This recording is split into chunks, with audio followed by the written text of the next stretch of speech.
This week, the Environment Programme will be flying to New Zealand and discovering a rare species of reptile. Then we'll be seeing that in these times of crisis, photovoltaic energy could be a very profitable investment.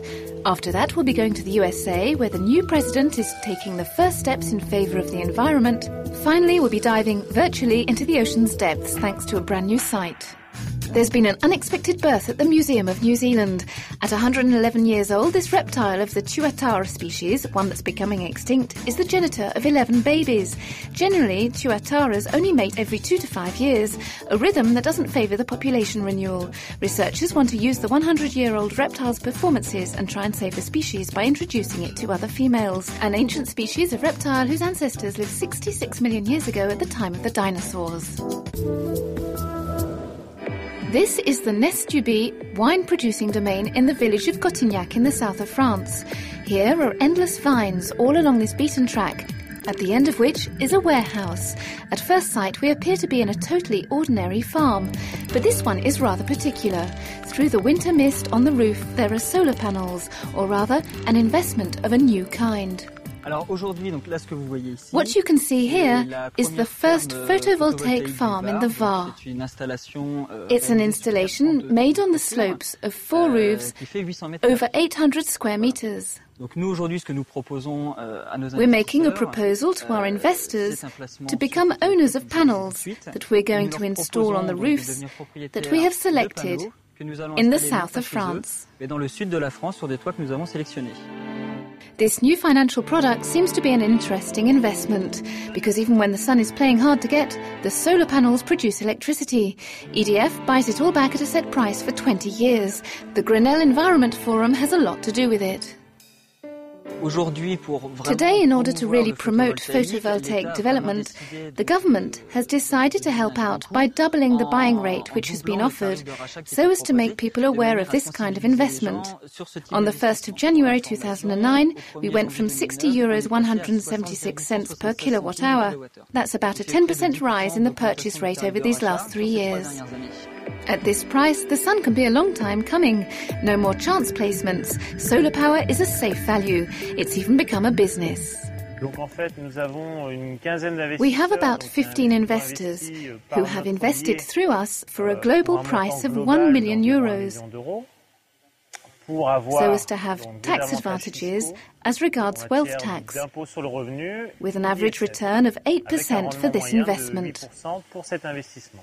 We're in what we call green business, which, if I remember correctly, anticipates 2 to 3 billion investments up until 2020.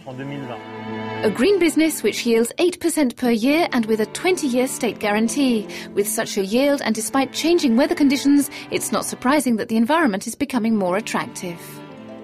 We know all too well that in order to change mentalities and get people interested in renewable energy, there's the whole ethical side, but there's also the financial aspect. It mustn't cost too much and there needs to be a return on the investment. This is what the government offers today, so that photovoltaic energy becomes within the norms. A plant of this kind means that over 20 years, almost 1,500 tons of CO2 can be avoided. Today in France, photovoltaics represent 0.1% of the electricity produced. By 2020, the aim is to reach 3%. Green business has only just begun. Barack Obama is getting off to a good start with his environment policy. With a plan of action in 3 stages, the president wants to develop clean energy, reduce America's energy dependence, and play the role of world leader in the fight against global warming. With cars that are more efficient and less greedy, it's the motor car sector that's the first to change. The federal government must work with, not against, states to reduce greenhouse gas emissions. California has shown bold and bipartisan leadership through its effort to forge 21st century standards, and over a dozen states have followed its lead. But instead of serving as a partner, Washington stood in their way. The days of Washington dragging its heels are over. My administration will not deny facts. We will be guided by them. California is again pioneer in this field. It obtained the right to set even more ambitious quotas of greenhouse gas emissions. For too long, Washington has been asleep at the wheel when it comes to the environment. Now California finally has a partner and an ally in Washington. The governor hopes to reduce gas emissions to the level they had in 1990. The conservationists are finally heard. Google has just launched Google Ocean. The announcement was made by the heads of the firm at the beginning of February. Just a few clicks and you can explore the abyss. The interface is clear and didactic. You can have access to almost all the ocean depths of the globe in 3D, almost as if you were there. Maps and videos on the local fauna and flora accompany you in your virtual travels. It's ideal when preparing for a dive, or to be familiar with endangered species like sharks. The site also gives more touristic links, beaches, surfing, holiday centres. It will be updated regularly by scientists from all over the world.